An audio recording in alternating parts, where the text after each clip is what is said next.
de equipararse a quienes estuvieron en las islas, pero sí tener un reconocimiento. No, María José, no es así. No. Bueno.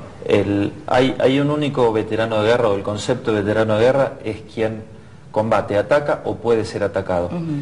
Nosotros en la costa de la Patagonia, nosotros estamos pidiendo la equiparación, porque mis compañeros muertos, que son 17, figuran dentro del total de 649.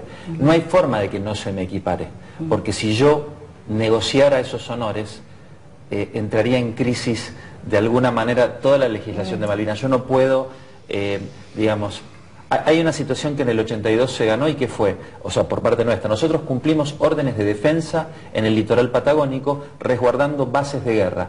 Esto no pasó en todo el país, pasó de Trelew al sur, o sea, Trelew, Comodoro, San Julián, Río Gallegos, Río Grande, Ushuaia, atacaban a la flota británica. El único daño a los británicos provino desde el continente y nosotros le dimos seguridad a esas bases para que pudieran operar.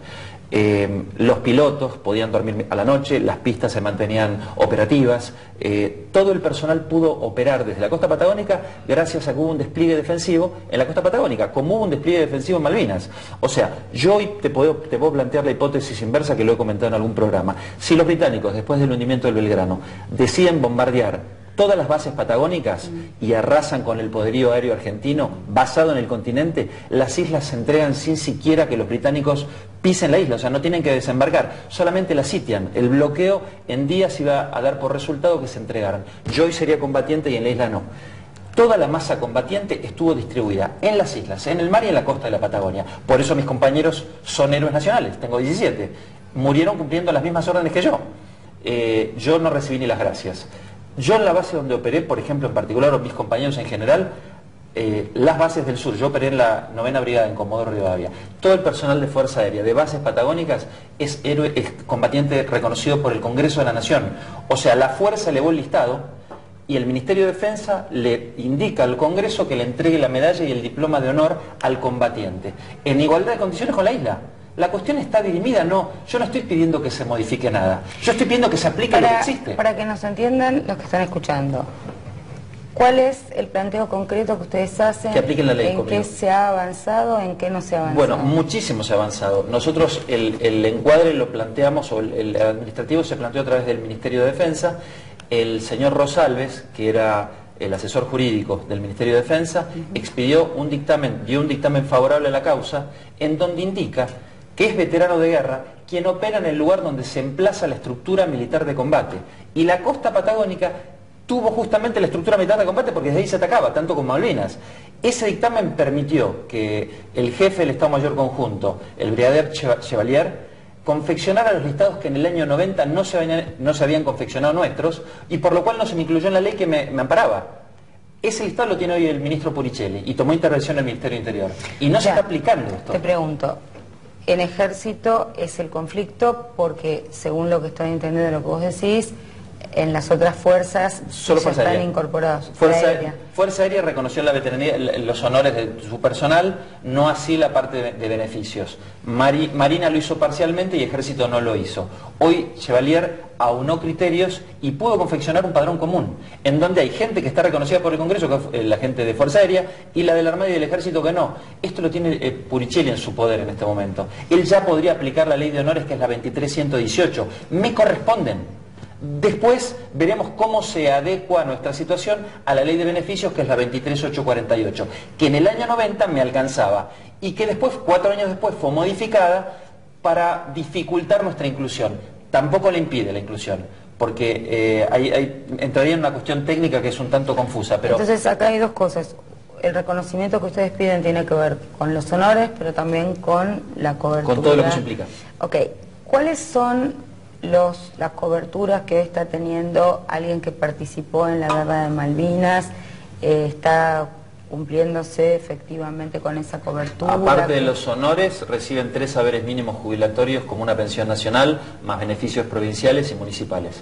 ¿Qué es cuánto? ¿De qué estamos hablando? ¿Saberes mínimos de jubilación? No sé, 1.400, más o menos. O sea, estamos discutiendo en total como 1.400 o 1.500 pesos. Por 3, son 3 saberes mínimos. O sea, 3.000 pesos. 4.000 y pico, sí.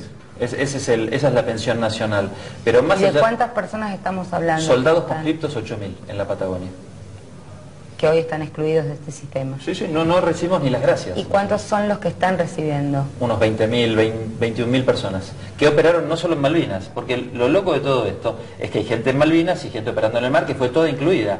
Y no todos tuvieron contacto con los británicos, o sea, todos cumplían órdenes de guerra, y eso es lo que corresponde, o sea, al cumplir la orden de guerra vos estás expuesto en una zona de riesgo. Y tengo una última pregunta, en el Congreso Nacional, ¿hay algún planteo concreto por parte de...? Pero es que yo no dependo del Congreso, la legislación... Nada debe ser modificado. No hay que modificar nada, esto es una cuestión asistencial, la ley del 90 a mí me alcanzaba. Hoy están confeccionados los listados que por un pacto político-militar en el 90 no se hicieron. Se tiene que volver a esa situación. A mí se me estafó a la gente que quedó en la que cumplió órdenes en la Patagonia, se la estafó en el año 90. Hubo un pacto militar político para dejar lugar a otra gente y desplazar temporalmente nuestra inclusión, porque dijeron ya vamos a confeccionar los listados. Primero la prioridad es la gente que, digamos, más expuesta estuvo en la isla. Esa fue un poco la estrategia planteada por ese pacto. Pero acá lo cierto es que nosotros tuvimos alertas rojas que no fueron simulacros en la Patagonia. Tal vez la presidenta esté mal informada cuando ella dice que en Río Gallegos oscurecía sus ventanas y lo tapaba Máximo, mientras que ella estaba refugiada en Río Gallegos, que no era blanco británico, porque el blanco británico era la base de Río Gallegos, que estaba siendo custodiada por nosotros en Pozos de Zorro. O sea, los británicos que desembarcaban estaban siendo frenados por nosotros en Pozos de Zorro con 18 años. La población civil se refugiaba y nosotros estamos expuestos. Ni siquiera puede participar de un conflicto de la población civil. También fue un error, creo que de la ministra Garré, en algún momento deslizó ese comentario. No es lo mismo haber estado cumpliendo órdenes de guerra como un estado militar que ser un poblador civil, que por supuesto podés dejarla... Había un éxodo parcial, podés irte de la zona de combates. Había servicio militar obligatorio, estábamos en dictadura, o sea, además una serie de circunstancias bastante fuertes. Perdón, sí, me sorprende a mí estamos mismo... cerrando, perdón. Me sorprende hasta qué punto el problema del sentido y de cómo se relatan unos hechos tiene consecuencias prácticas, ¿no? Creo que no es un problema de dinero, el reconocimiento de los veteranos del continente. Evidentemente hay un problema en la forma de entender el conflicto, en la forma de incorporarlo al sentido de lo que ocurrió, ¿no? Porque es más importante cómo se relata de lo que ocurrió que lo que ocurrió en sí mismo. Y se ve que no acertamos a hacer un relato que nos reconcilie con lo que hemos hecho, con lo que nos ha ocurrido. Sí, es muy importante lo que decís. Con respecto a lo que plantean los veteranos, los pilotos civiles que viajaron de aerolíneas, que viajaron a Libia a buscar armas, cohetes, y las trajeron a la Argentina, efectivamente sí tienen estos mismos reconocimientos que ellos reclaman, y por supuesto, naturalmente, no pasaron por las Islas Malvinas. Creo con él que acá, con respecto al episodio de Malvinas, el trasfondo político de aquella época, de alguna manera ha enturbiado nuestra mirada sobre lo que fue una epopeya. Y creo que si la Argentina quiere reclamar seriamente la soberanía, tiene que al mismo tiempo recuperar el orgullo por todo lo que hizo para lograrla. Te agrego un dato, la Corte Suprema ya falló a favor de esto. En Río Grande se reconoció la veteranía de guerra y no está en las Islas Malvinas. Hay un personaje que ya fue reconocido por haber operado en una base desde donde se atacaban los británicos. Estuvo expuesto. Las cosas, más tarde o más temprano, se van logrando, se van poniendo en su lugar, y me parece que lo importante en este día de hoy es que recuperemos la historia, le demos toda la luminosidad a un tema que fue tan turbio, tan oscuro, que les agradezcamos a todos ustedes que estuvieron ahí y bueno, que homenajemos a quienes cayeron, que tengamos en el día de hoy todo el respeto, toda la congoja que eso merece, pero fundamentalmente también que volvamos a hablar con orgullo de quienes fueron los jovencitos que estuvieron en aquel contexto de la dictadura, sometidos a todas estas situaciones tan dramáticas, y que cuando se hable de estos temas, sean funcionarios, sean periodistas, en lugar de generar falsas antinomias, que podamos ver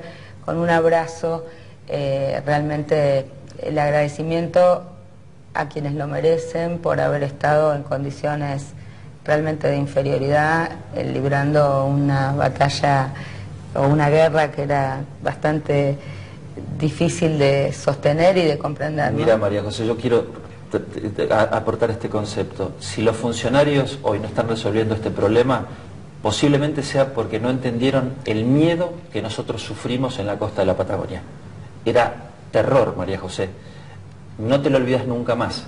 Entonces yo no entiendo y me siento de alguna manera defraudado de cómo las autoridades nacionales, después de 4 años de acampe, no me citan 5 minutos para ver de qué manera se destraba esto. El miedo no se te va nunca más. Eso es lo que yo puedo transmitir. Una alerta roja no te lo olvidas nunca más. Que por favor alguien nos atienda, porque ya llevo 6 compañeros muertos en el acampe de Plaza de Mayo. Yo lo pido por favor, nunca corté una calle, necesitamos que alguien nos atienda. Bueno, acá hemos ofrecido nuestro humilde espacio para que puedan tener su voz y vamos a seguir trabajando para que la escucha sea la que permita que se resuelvan los conflictos, porque además sabemos que cuando se producen cortes, acampes y cuestiones, también se generan más resistencias que acompañamientos favorables, y creemos que es un tema tan delicado donde ustedes no tienen que estar expuestos como marginales, sino reconocidos en sus derechos en el lugar que les corresponde. Es lo que pedimos, diálogo. Bueno, nos despedimos y por supuesto nuestra reiteración y nuestra profunda convicción de que las Malvinas son argentinas y de que tarde o temprano las vamos a recuperar como corresponde para, bueno, nuestra gran patria, esta Amazonia azul de la que habla hoy nuestro historiador en la mesa. Gracias y hasta la semana que viene.